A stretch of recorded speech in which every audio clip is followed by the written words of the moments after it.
Hey friends, what's up? Merry Christmas, happy holidays. Claudia is here to say hi, and if you're watching this after, I hope you had a very Merry Christmas.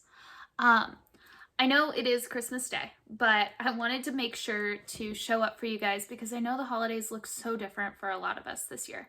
I know my family's made some changes to what we would typically do for the holidays too. So extended family, if you're watching, hi, I miss you. But this year's weird and tough for all of us, and Claudia is, she's sending you virtual kitty snuggles. But I did want to bring you guys this case, and this one has so many conspiracy theories. So when you're done watching this video, like if you need something to do today, web sleuths. You can go down a rabbit hole for like 12 hours on this. It's amazing. 12 out of 10, highly recommend. Before we jump in, I did want to just really quickly show off I'm knitting a sock, guys. I'm so excited. This is my first sock ever. I put it on and it's a little bit big, but that's okay. I'm just gonna call it like a big, bulky, fuzzy sock. I don't know. I'm not gonna work on this while I talk because I am not that good at sock knitting yet. Instead, I'll be working on my Flurries and the wind wrap while I talk to you guys about the true crime story today.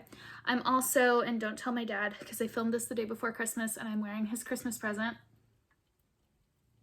It's the PurlSoho Best Friend beanie. I used Malabrigo Arroyo in Cirrus Gray to do this, even though it's more of a blue. Before we jump in, if you haven't subscribed yet, go ahead and click that button so that you can see these episodes every Friday when we get together and make things and talk about true crime. All right, Claudia is settled in on my lap and ready to get started. So real quick, I just want to show you this Flurries in the wind wrap. I'm on a part that doesn't have the little cutouts this week, so this should be smooth sailing, but let's jump right into the story. Today, we are going to be talking about the Sodder family and the mysterious deaths of 5 of the 10 Sodder children. The reason I say mysterious deaths is because it was never actually declared a murder or kidnapping or anything like that, but a lot of people believe that it was. But let's start on Christmas Day, 1945. Instead of waking up to celebrate Christmas 75 years ago today, George and Jenny Sodder were beginning to realize that their lives would never be the same. 5 of their 10 children had been determined or would soon be determined by the coroner to have died in a fire that also destroyed their home completely. Let me tell you what happened first on that night, and then we'll get into the official report and all of the different theories. So on Christmas Eve in 1945, 9 of the 10 Sodder children were at the family home. Their oldest son was fighting in World War II, so he was overseas, but the rest of the children were there. And they were in Fayetteville, West Virginia. When it was time for bed, 5 of the children, who were kind of the middle 5, they would have been the youngest, except for the youngest was 2 years old and went to bed at a normal time. But so like the 5 on the younger side of things asked to stay up later. They were so excited for Christmas. I believe they were playing a game or something. And because it was Christmas Eve, their mother said, yes, you can stay up later, but before you go to bed, you have to do the chores. The family lived on a farm, and so the chores included going out to the barn to tend to the animals and make sure that they were ready for bed, and then coming back in, locking up, turning off the lights, and closing the curtains. So Maurice, who was 14, Martha, who was 12, Louis, who was 10, and Betty, who was 6, and I'm missing one. The 5th child was Jenny, who was 8 at the time. So these 5 actually shared the attic as their bedroom. I believe it was kind of split into a couple of rooms, but they all slept in the attic. So they would all stay up together and then go to bed together. When the family went to bed, Marion, who was the oldest daughter, she was 17 at the time, was already asleep on the couch. And so she stayed on the couch. And the rest of the family went to their bedrooms. Jenny and George on the first floor and the other children upstairs. Now, Jenny didn't necessarily have a restful night's sleep because she was awakened in the early hours of the morning. A lot of reports I read said it was around 12:30 a.m. Others just say early in the morning. This kind of becomes important later on, but she was woken up because the phone was ringing. She gets up, goes out into the hall, and answers the phone, and said she heard a voice of a woman that she didn't recognize. She didn't know this person. And there was a lot of background noise. The woman asked to speak with someone that Jenny had never heard of, and so she assumed it was a wrong number. She told the woman that it was, and the woman then kind of laughed strangely. I've seen it described almost as sinister. I think that's kind of somebody taking liberties, but that's okay. The woman laughed and quickly hung up. Jenny said at the time she didn't really think much of it. She came back to it a lot later and tried to figure out who it was, all of that. But like I said, at the time it wasn't really a big deal. Because at that point, you know, she's a little more awake. She's looking around and she realizes that all of the lights are still on. But the house was quiet. Her children were nowhere to be found. Like any mother, I think she assumed that the 14 to 6-year-olds just kind of went to bed without doing their chores or without finishing them. So she goes into the living room, locks up the house. The front door was unlocked at that point, closes the curtains, turns out the lights, and goes back to bed. This phone call is either the biggest clue or the biggest red herring in this case. So just keep that in mind as we keep going forward. Now, at this point, Jenny goes back to bed and wakes up somewhere roughly an hour later because she hears a thudding sound. Like something is landing on the roof. She would later describe it as it sounded like something hit the roof and rolled down the side of the house. And shortly after that, she smelled smoke. Jenny, she reacted really quickly, waking up George, running out into the main room to yell to Marion to grab Sylvia. Marion was still asleep on the couch in the living room. Sylvia being the youngest daughter, who was only 2. So Marion grabs Sylvia and runs outside. Jenny at this point is running to the stairs to holler up to the other children that are asleep upstairs, saying, you know, there's a fire, come quickly. She said at that point, the flames and smoke were almost engulfing the stairs, not to the point that the stairs were on fire, but she couldn't see up the stairs as she was yelling up to the children. So she and George are yelling to all of their children, you know, get out of the house. And they get outside and they do a head count to see, you know, who's here. Did anybody not make it out? And they find that the 5 children who were given permission to stay up late weren't there. At this point, someone had tried to call 911 from the home phone line. I'm not entirely sure how that happened, but it is important that they tried to call, and the phone line wasn't working. So they sent Marion to run to the neighbor's house and knock on the door and call 911 from there to try to get the fire department out there and put this fire out in their home. Meanwhile, George starts running around the house to look for a ladder. He's convinced that the 5 children are stuck in the attic, and the flames at this point were too bad for him to go back in. He did try to break a window and get back into the home, but he couldn't. And so his thought was, we can get the ladder up against the house and help the children down through the window. So he runs around the house to where he usually stores the ladder, which is leaned up against the house. I'm not sure if that was normal at the time for how to store a ladder, but that was where he kept it. But when he gets there, he finds that the ladder is gone. Just like completely gone. He can't find it anywhere. So at this point, I don't think he was as concerned of like, oh my God, I have to find a ladder. I think it was more of like, okay, what's next? How do I get my children out of this burning house? So George ran a business, a trucking business, where he would haul things like coal, lumber, etc. So he runs to his trucks. He had 2 trucks on the property that were used for this business. Both of them had been used the previous day, but neither of them would start. I guess his thought process was that he would drive the truck up to the house, be able to climb on top of it and help the children down that way. But like I said, neither truck would start. And so having exhausted all of their options, the only thing the family could do was stand there outside of their home and watch it burn with presumably 5 of the 10 children inside. Which I cannot imagine just watching your home burn to the ground. The fire went on for almost an hour.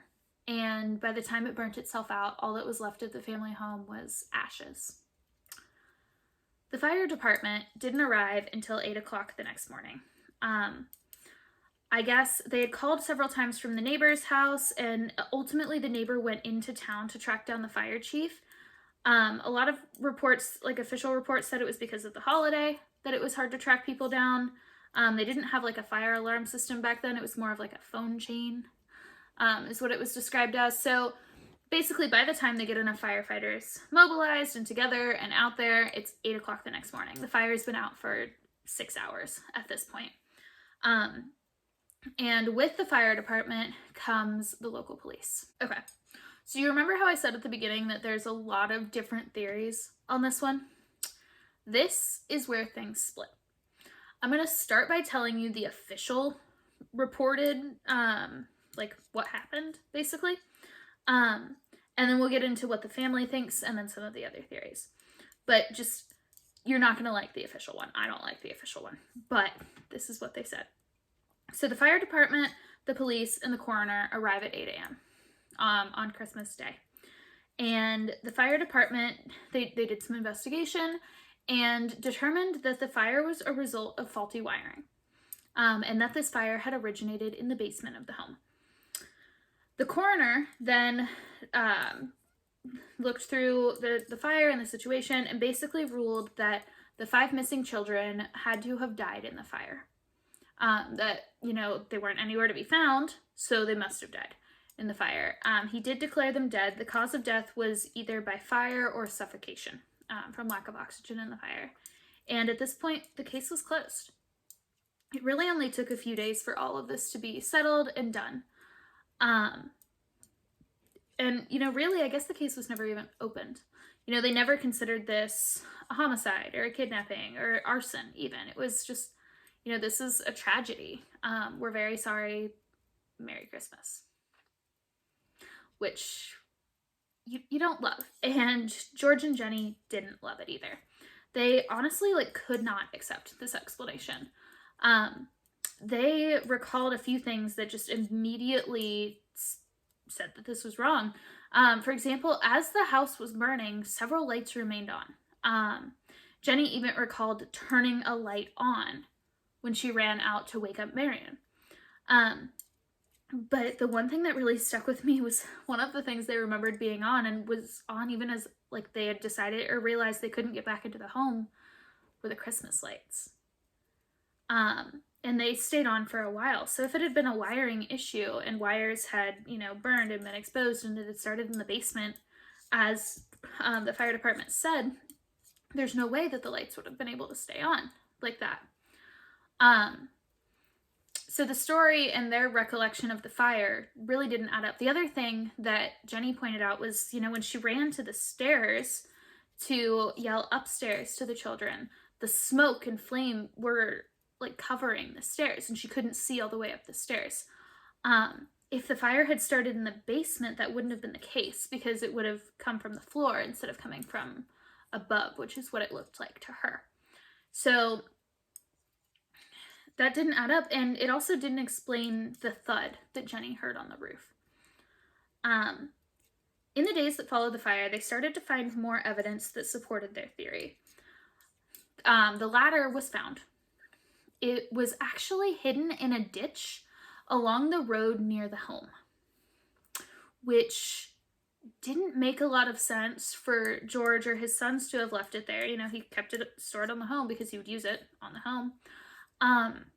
But it does make sense if someone is fleeing the scene and trying to take the ladder with them.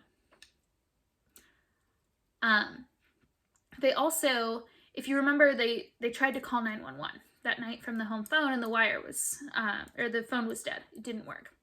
Well, when the telephone company came out to fix it, they had originally assumed that it had been burned up by the fire, but they found that that wasn't the case. The breakage in the telephone wire actually was not at the point of the home where it was burned, but the initial breakage was actually at the top of a 14-foot telephone pole near the home. It was extended about 2 feet away from the pole in the box. And basically what it looked like was that the wire had been cut. which would mean that someone would have had to shimmy up the 14-foot tall telephone pole and cut the wire. Doesn't seem like that happened during the fire, right? And the other thing to remember with this was it wasn't something that had happened a while ago and they were just now discovering, because Jenny answered the phone at 12:30 that night and the phone line was working then. So sometime in that hour between 12:30 and 1:30, the phone line was cut. The biggest piece of evidence in this case that just I can't get over was that when they went through the remains of the house and started, investigating and looking for the remains of the 5 children, no human remains were found at all. Not a single bone was found. Now, the fire chief told George at the time that they must have been disintegrated in the fire. But Jenny didn't like this explanation, and neither did George. They actually, in the course of them trying to, investigate it, and they had all these reasons to believe that something else had happened, Jenny reached out to a local crematorium and asked, when you're cremating someone, what does it take to disintegrate the bones? And they told her that the temperature required to do that was significantly hotter than a fire produced from a home burning. Like from the materials in the home and the temperature that they would burn at, it would have had to be significantly hotter. Although they never actually took a heat reading of the fire because, like we said before, fire department didn't show. They also said that it would take, at that temperature, the significantly higher temperature, it would take at least 2 hours for the bones to fully disintegrate and to not be able to find any trace of any bone. And if you remember, the home burned for less than an hour. So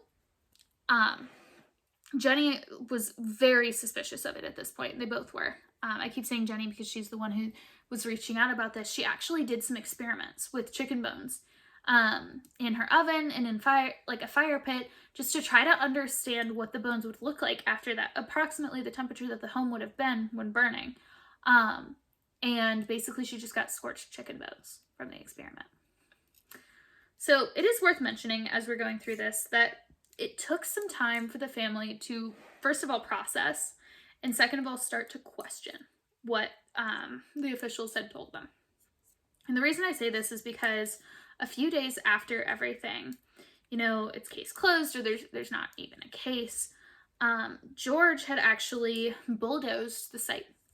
He covered the basement, and there was kind of a hole where the basement had been, with 5 feet of dirt, with the intention of basically preserving the site as a memorial and a final resting place for the 5 children who were pronounced dead in the fire.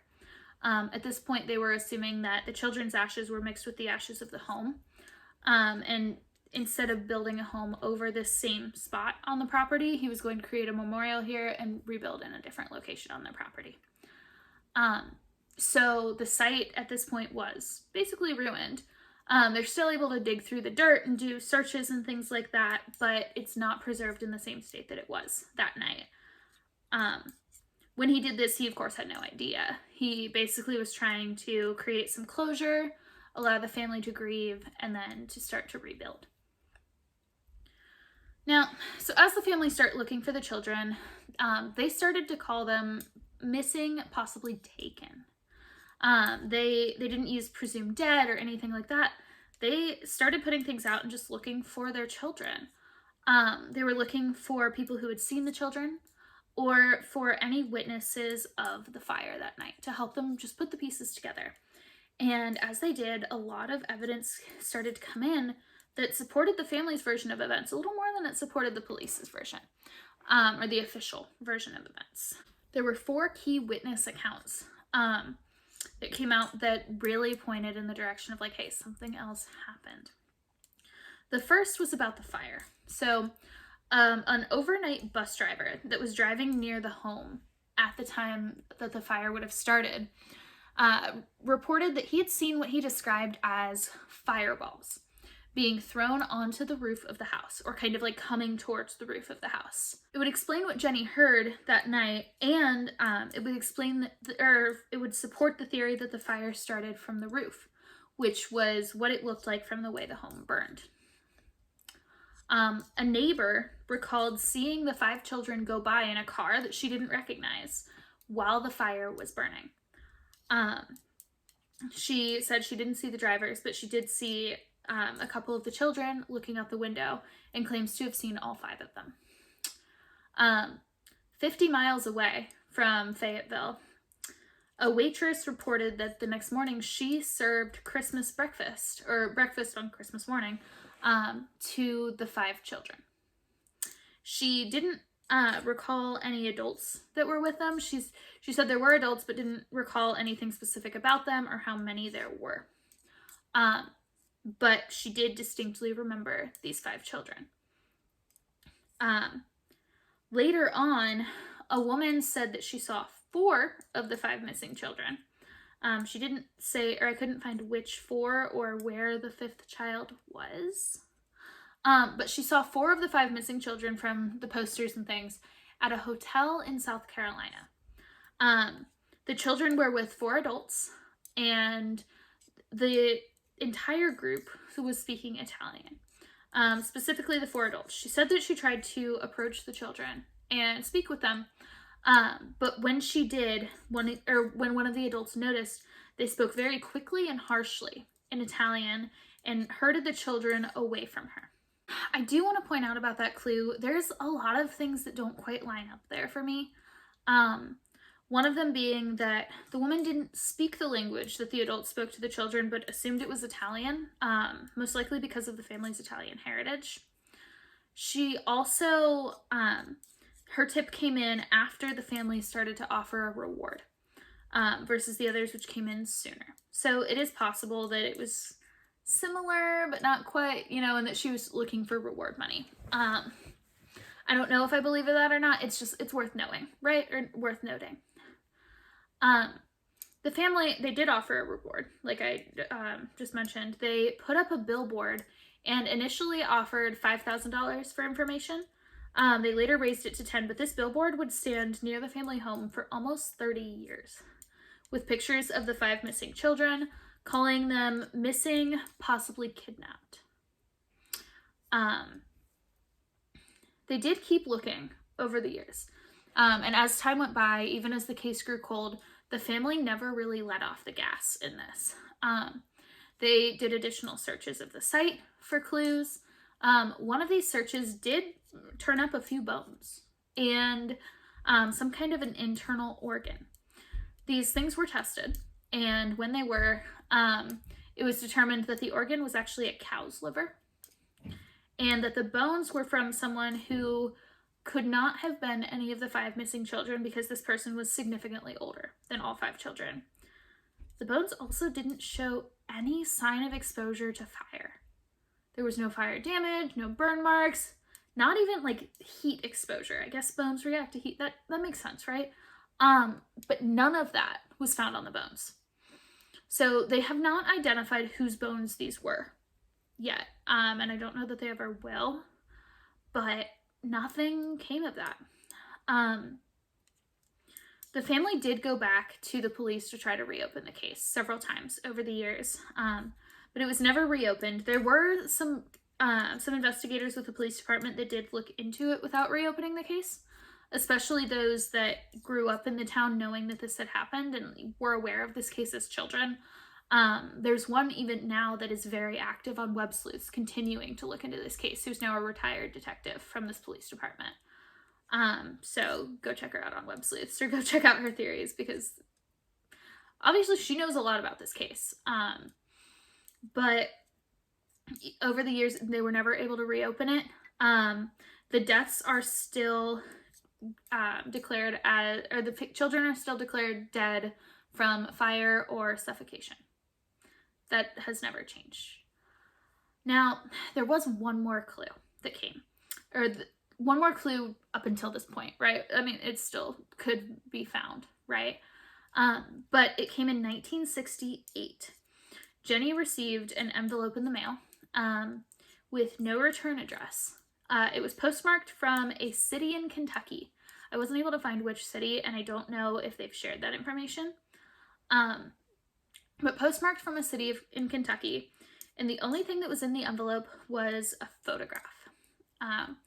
It was a picture of a young man who the family said looked strikingly similar to Lewis, and Jenny even said it was what she would imagine Lewis looked like as an adult. I have to assume that at least part of that came from how his brothers looked as adults, and that, you know, he looked similar to them and all of these things, right?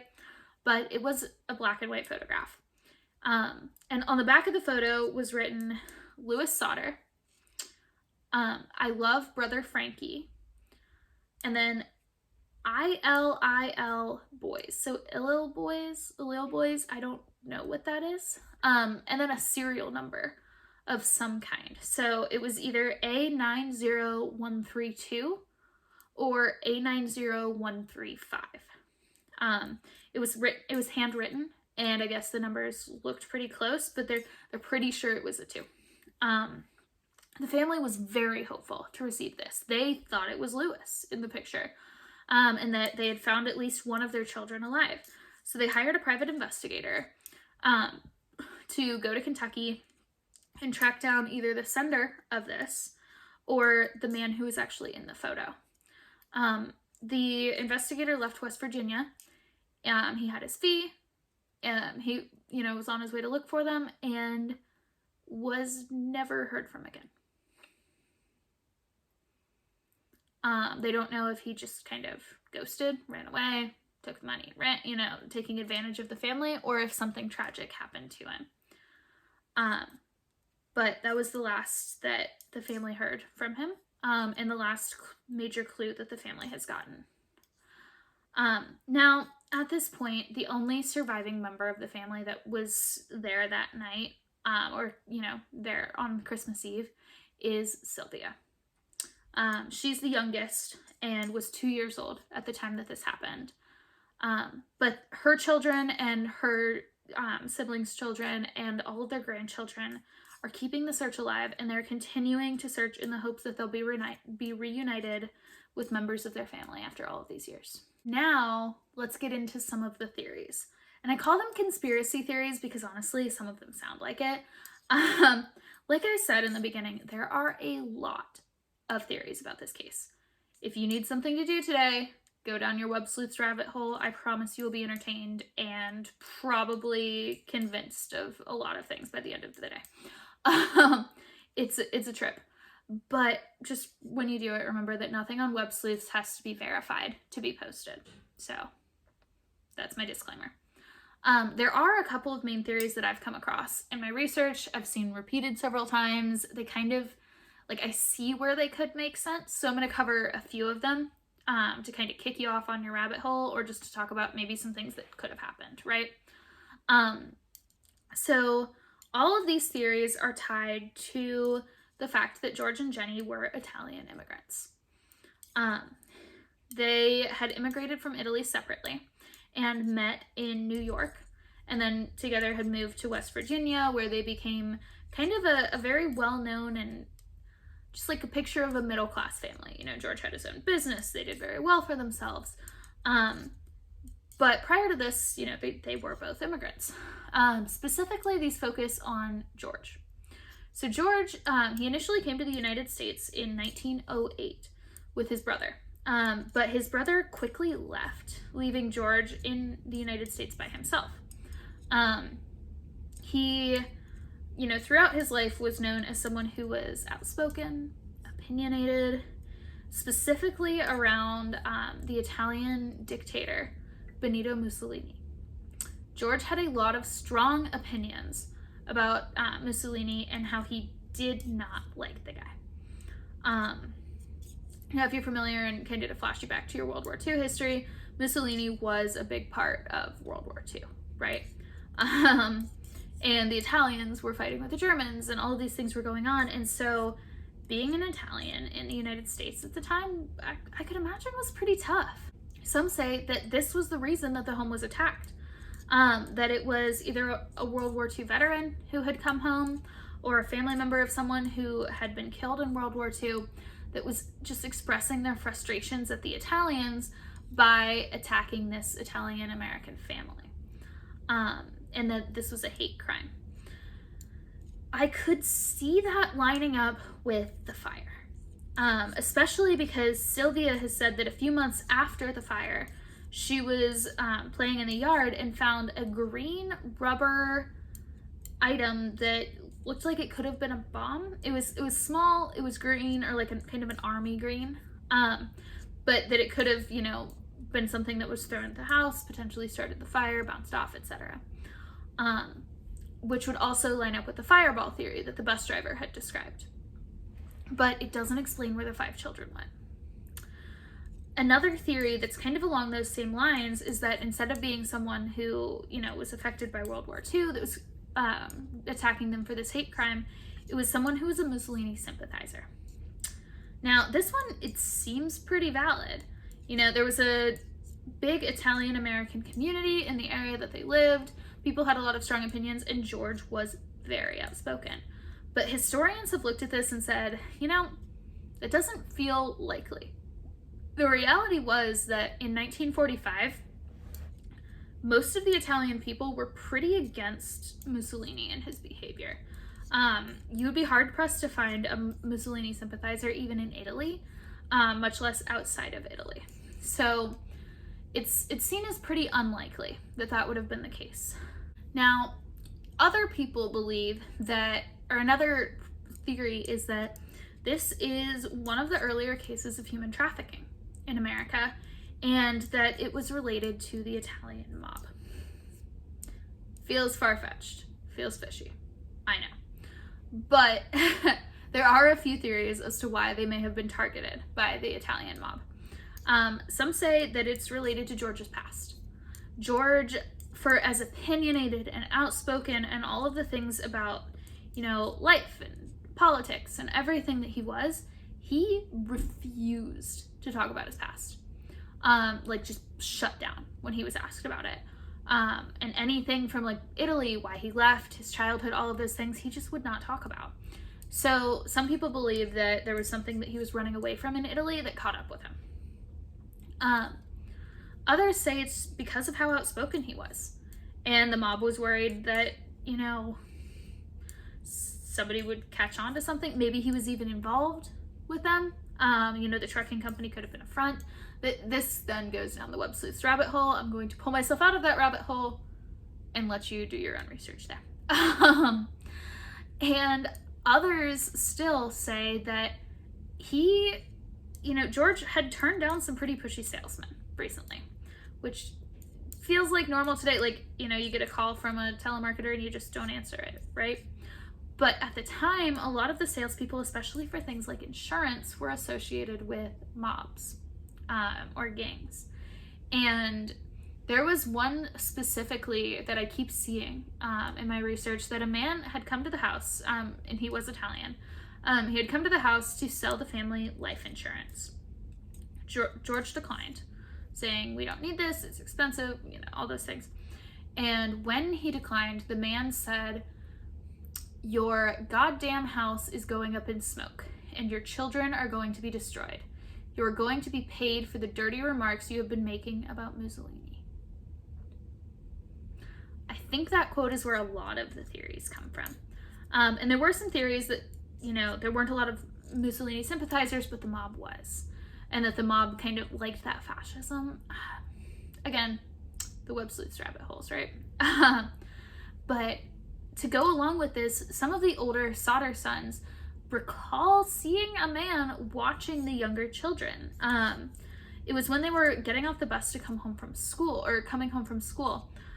They said they remember seeing a man in his car on US 21, which is the road that was near the home, watching the children just before Christmas. So literally less than a week before this happened.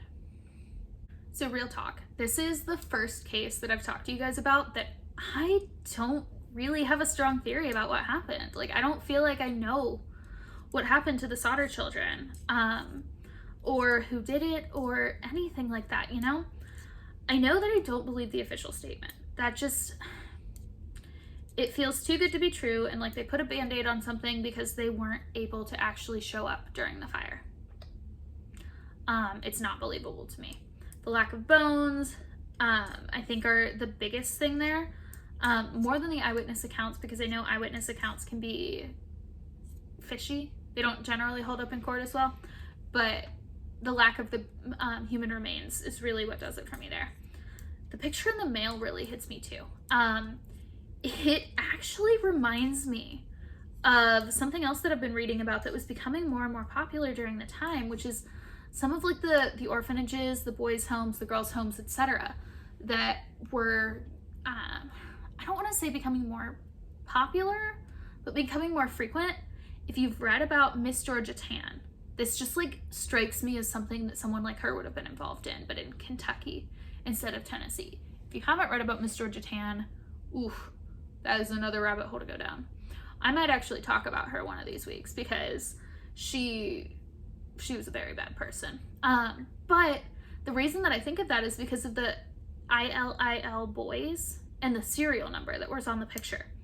It strikes me as like maybe this was someone who was, you know, they were taken and they were taken to these orphanages, which was common at the time, and that he had then been transferred to a boys' home, which is almost like, kind of like a labor camp for children, and that he was then kind of aging out of that and setting off on his own. Again, that's a theory, but I want to know, what do you think? Does this remind you of anything you've been reading about? Just tell me your theories all up in the comments. I would love to read them and discuss them and chat with you, and you know, if you find something interesting on WebSleuth that seems real, like, post it there too. Anyway, I hope you all have a wonderful holiday, however you are spending it this year. And know that even though it may be different this year, it's still the holidays. And we have almost made it through 2020. We're so close. I did say this on Instagram last week when because I did take a break last week. I'm going to be posting a bonus episode between now and the next one. It'll probably be next Wednesday. I'll post on Instagram when it's going to be. I'm also on Twitter now, so I'll post all of those links in the description box if you want to check it out. Twitter, I'm mainly just sharing more recent cases and things that I'm following because I think it would be a good future episode. So check that out. I love you all. Have a wonderful day.